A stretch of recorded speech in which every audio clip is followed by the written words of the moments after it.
મિત્રો સ્વાગત છે તમારું નવા બ્લોગમાં અને આ બ્લોગ કારણ કે થોડોક આમ ખરાબ પરિસ્થિતિમાં એને ઉતારીએ અને બહુ હાર્ડ છે કારણ કે એક તમને ખબર જ હશે, તમે બધા જોયું જ હશે કે રાજકોટમાં કેવી ઘટના બની ગઈ છે.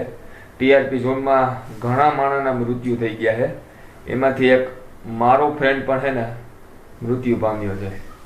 એમાં એક મારા મિત્ર પણ હતા, 2-3 દિવસ પહેલા ગયા હતા. અત્યારે એનું ડીએનએ છે ને મેળવીને એની બોડી અત્યારે ગોઈતી હતી. બધાને એમ કહેતા હતા કે કાંઈ નથી થયું, પણ આજે સવારે એવા સમાચાર મળ્યા હતા કે એનું મૃત્યુ થઈ ગયું. તમને આમાં વિડીયોમાં તો તમને ઓમ તો નહીં દેખાડી, પણ છે ને જો મારા મમ્મીને દેખાડી દઉં. મમ્મી, મારા જેવો જ ખરેખર જાડો હતો, રૂપાળો હતો, 22 વર્ષનો. મારો મિત્ર, મારો હારે ભણવા વાળો, 12મા ધોરણમાં અમે હારે ભણતા. આમ ખરેખર એવું નતું લાગતું કે આ વસ્તુ થઈ જાય, પણ હવે જ્યાં નસીબમાં લખ્યું હોય મમ્મી, મૃત્યુ અહીંયા છે. અને કેનેડાના માણસો પણ છે ને ત્યાં હતા મમ્મી, એ મરી ગયા. કેનેડાના માણસો પણ હતા ત્યાં, 2-3 જણા એ પણ એક્સપાયર થઈ ગયા. કેનેડામાંથી અહીંયા સ્પેશિયલ આવી એન્જોય માટે આવ્યા હતા ને અહીંયા એનું મૃત્યુ લખેલું હોય છે. ખરેખર ઘણાની ડેડ બોડી એવી છે મમ્મી કે 8-10 વર્ષના બાળકો પણ મરી ગયા. એમાં નાના છોકરાનું વધારે કેસ છે. નાના છોકરાનું વધારે, કારણ કે ગેમ ઝોન હતું ને આખું. અને હવે બધા હવે એમ કહે કે સરકાર ને બધા આવે, પણ હવે રૂપિયો દેતા પણ હવે 5 કરોડ દે એક માણા દે, તોય પણ માણા પણ તો પાછું આવવાનું નથી. પૈસો ગમે એટલો દઈ દે તોય કઈ ફરક પડવાનું નથી. પણ માણા એક ફેરી આવ્યું ગયું, માણા આવી છે તો બધું તમે કરી જ લેવાના હો. હવે એની માણસ નહીં થાય, માણસથી પૈસા થાય. પૈસાથી માણસ નહીં, માણસ કેનાથી થવાનું પાછું.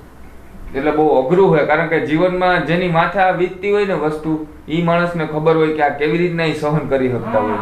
કારણ કે બીમાર હતા તો આપણે કેવી તકલીફ હતી. મારા પપ્પા એક્સપાયર થઈ ગયા એના 2016 4 વર્ષ થયા છે. કારણ કે અમે વસ્તુ આખું છે ને ઈ જે વાતાવરણ છે ને એ અમે ભોગવી લીધું છે. કારણ કે અમે તો હજી હાલો નાના હતા, અમને ના ખબર, પણ મારી મમ્મીને વધારે ખબર હોય કે કેવી પરિસ્થિતિ આવી હોય. જિંદગી નથી એની કઈ, અમે ઘણી દવા કરી પણ હવે જિંદગી ખૂટે તો શું કરું. જિંદગી નથી. અને બીજી વસ્તુ એ હતી કે ઘણી અમે ટ્રાય તો ઘણી કરી, પણ જો આપણા હાથમાં છે ને ખાલી એક જ વસ્તુ હોય, એક શ્રદ્ધા છે. બાકી તો ઉપરવાળાના હાથમાં છે કે ઉપરવાળાના હાથમાં છે કે હું કરવું ને હું ના કરવું. કારણ કે આખી આ પરિસ્થિતિ છે ને અમારે ઘરમાં અમે વિતાવેલી છે કે ખરેખર જીવનમાં બીજું કઈ છે નહીં, કે એક જીવવાનું છે તો સારી રીતના જીવી લ્યો.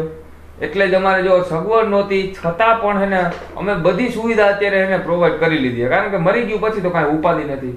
આ મારા મમ્મી જો એટલી હજી પણ ગરમી થાય છે તોય અમે એસી નખવી લીધું. કારણ કે અત્યારે પહોંચાય એમ હતું જ નહીં, કારણ કે અમારી પરિસ્થિતિ એટલી નથી કે અમે એસી નખવી શકીએ. છતાં પણ માણસને જો સારા રહે ને તો આ બધું થઈ જ જવાનું હોય પછી. એટલા માટે અમે એસી પણ નખવી લીધું, બધી સુવિધા અમે કરી લીધી કે ભાઈ જો જીવનમાં કઈ જીવવામાં છે ને કઈ તકલીફ ના થવી જોઈએ. એક દીકરો ને દીકરી ને છે આમાં ઓફ થઈ ગયા એનું શું થતું હોય છે? હે જે મરી ગયા ગેમ કેવી? હા, ટીઆરપી ગેમ ઝોન છે આખું. એમાં એક દીકરો દીકરી આવી છે, એની મા બાપ ની હાલત શું થતી હશે? ઈ જ ને વિચારવા જેવું છે ને. એટલે આ જેની માથે પડ્યું હોય ને ઈ માણસને ખરેખર ખબર હોય કે આમાં હું હે ને આપણે પગલા લેવા. કાંઈ મગજમાં તો આવે જ નહીં. અને મમ્મી એની ડેડ બોડી પણ છે ને ત્યાં રાજકોટ જ અગ્નિના ઘરમાં તો 4-5 જણા હતા ને ફરવા ગયા. 4-5 જણા હતા, ઘણા એક ઘરમાંથી 4-5 જણા વયા ગયા. એને આમ જો એને જીવવું કે હિસાબે હાલો. એને ડેડ બોડી જડતી પણ નહોતી. એના ડોક્ટર દ્વારા ડીએનએ છે ને મેચ કરીને ડેડ બોડીને ગોઈતી મમ્મી. તો શું કરે લે? એમાં એવું હે. હવે એમ કે સરકાર એટલો રૂપિયો આપશે, પણ જીવનમાં માણા ના હોય તો પછી રૂપિયો આપે શું કામનું? પૈસા મહત્વના નથી. પૈસો તો એક આપણે હલનચલન માટે, આપણે કેમ ડેઈલી ખાવાનું જરૂરી છે બસ, તો એ પૈસો એવો જ છે કે આગળ પાછળ થાય રાખે તો તમે સરખી રીતના જીવી શકો. કારણ કે બધાને હારા રૂપિયો બધું હોય તો આમ અપડાઉન વસ્તુ આવી જ પડે તો જ તમને જીવવાની મજા આવે. કારણ કે ડાઉન આવે તો તમે અપમાં જાવ ને અપ આવે તો ડાઉન માં. નાનાની ભીડ ભોગવાય, માણસ ન હોય તો શું કરવાનું? નાના તો આપણે ગમે એમ રોડવી લઈએ, રોટલો મળી જાય છે ને. જે જરૂરિયાતમંદ આપણે જે જરૂરિયાત વસ્તુ છે એ આપણે મળી રહેતી હોય, ભલે પૈસો જરૂરિયાત છે આપણે એમ નથી કહેતા, પણ જે જરૂરિયાત મળી જતી હોય પણ માણસ ન હોય ને વસ્તુ મળી જતી હોય તો શું કામ ની હાલો. માણસ વયું જાય ને પછી પૈસા થાય શું કામનું? એટલે આ બહુ અઘરી, ભલે તમને લાગતું હોય કે આ ખરેખર ભાષણ આપે, પણ અમારી માથે વીતી ગઈ ને એટલે ખબર છે કે આ કોકના હવે ને ગમે ત્યારે કોઈ પણ માણસનું મૃત્યુ થાય, અમે એવું કઈક વાત સાંભળીએ ને તો અમને અમારા જે સમય હોય ને અમને આઘાત લાગી જાય, કારણ કે અમે જે ભોગવ્યું હોય ને અમે જે ભોગવ્યું હોય ને એ હમણાં દિવસો છે ને યાદ આવી જાય. બહુ અઘરું છે જીવન જીવવું, બહુ અઘરું છે અને એ નિભાવવું પણ અઘરું છે, કારણ કે પૈસો તો આ જ છે કાઈ નથી, પણ માણસ ગયું ને એ પાછું આવતું નથી, ઘડીકમાં પાછું નહીં આવે. પૈસા દેતા માણસ થોડું મળવાનું છે, અને તમે ગમે એ કરી લ્યો, ગમે એ કરી લેવો, પણ છતાં માણસ નહીં હોય ને તો તમને જીવનમાં જીવવાની મજા જ નહીં આવે, ગમે એટલા રૂપિયા વાળા હોય. હે પણ યાદ કેવી આવે તને? આવે જ ને, પણ શું કરવું કે એટલે બહુ અઘરું છે કે જેની માથે વીતી હોય ને એ માણસને ખબર હોય કે આ જે પરિસ્થિતિમાં ગુજારવું ને એ બહુ અઘરી વસ્તુ છે.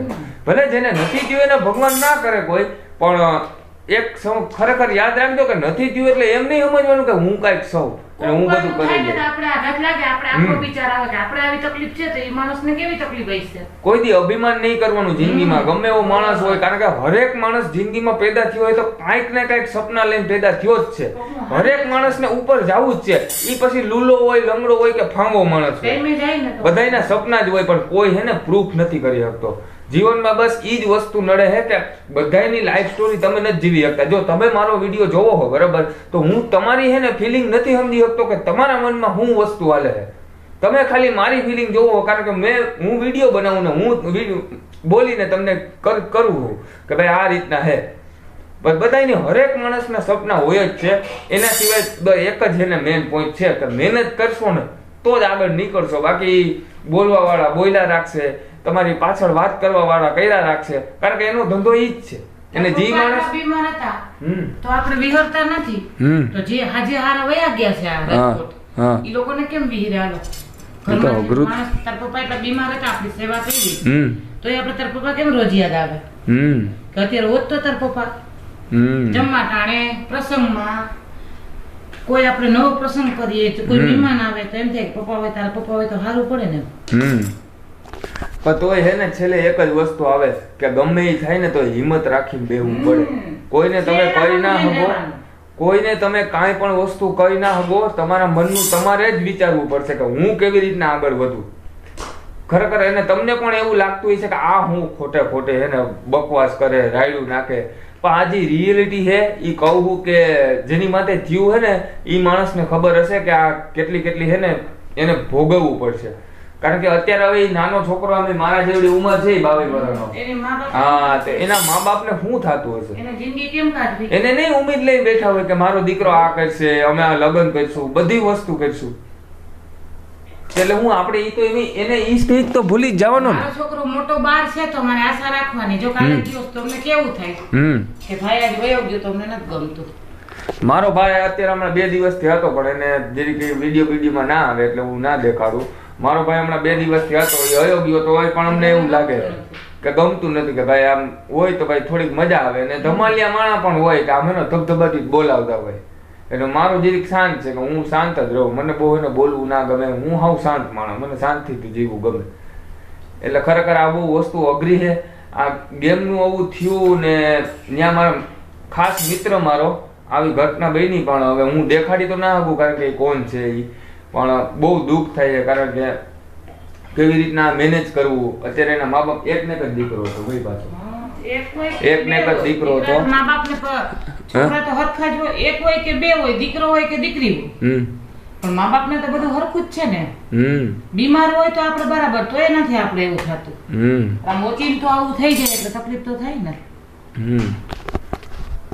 એટલે ખરેખર એને જીવનમાં બસ બીજું તો કાંઈ કહેવા જેવું નથી. બધાને બધી ખબર પડતી જ હોય, અને કોઈ ચાલાકી કરીને આગળ વધવાની ટ્રાય ના કરતા, કારણ કે બધા માણસને ખબર જ છે ભગવાને બધાને મગજ આપ્યા જ છે, પણ ઉપયોગ કેવી રીતના કરે છે એ મેઇન વસ્તુ છે. બાકી બધાએ ભગવાનને મગજ આપ્યા જ છે, બધું કાને આપ્યા, નાકે આપ્યા. મારે કાન છે તો તમારે કાન છે, મારે નાક છે તમારે છે. જેને નથી ને ઈ હે ને બહુ ટેલેન્ટેડ માણસ છે, ઈ જોવા જેવું. મમ્મી કે જેને સાંભળી નથી શકતો ને એની પાસે બીજી બુદ્ધિ એટલી વધારે છે કે તમારાથી બહેતર વસ્તુ કરી શકતો હોય છે. એટલે ખરેખર કોઈને એને નીચું નહીં ગણવાનું. તમે હો એવા રહ્યો. એને અભિમાન તો કોઈ દી આવું જ ના જોઈએ. હું ભલે મને ક્યારેક આવી જાય, હું ખરેખર હું ઈ જ મારા બસ ડેઈલી ઉઠીને હું ઈ જ વિચાર કરું કે મને અભિમાન આવે એ કઈ વસ્તુનો આવે. પણ આમ એવું હોય કે કોકનું નેચર એવું હોય, તમને એવું લાગતું હોય જો હું આ બોલું છું ને તો મારું નેચર તમને એવું લાગતું હોય છે કે વાહ કેટલું એટીટ્યુડ થી બોલે, પણ એટીટ્યુડ થી નથી બોલતો. મારી એવી વાણી એવી છે કે હું બોલું ને તો આમ ભારી વાણી હોય એટલે તમને એમ લાગે કે ઓહો આનામાં તો જો કેટલું છે ને ગુમાન કર્યું. બરાબર ને મમ્મી? ગુમાન નહીં કરવાનું એની જેમ. એટલે એવું ના હોય, હરેક માણસની અલગ અલગ ફોર્માલિટી હોય, પણ જે સાચા દિલની વાત કરતો હોય છે ને તમને ડાયરેક્ટ હે ને તમારા દિલ ઉપર લાગી જાય. જો તમને આ વસ્તુ બધું આમ ખબર પડી હોય ને તો મને જરી કોમેન્ટમાં કહેજો કે કેટલા માણસને આ ખબર પડી, તો મને પણ ખબર પડે કે કેટલા માણસ એવા છે કે ખરેખર દિલના હાવ આમ સાફ માણસ છે. તો મિત્રો તમને આ બ્લોગ કેવો લાગ્યો એ કોમેન્ટમાં જરૂર બતાવજો. ચેનલ પર નવા હોય તો સબસ્ક્રાઇબનું બટન જરૂરથી મારી દેજો અને અમે મળીએ અવાનવા નવા બ્લોગમાં.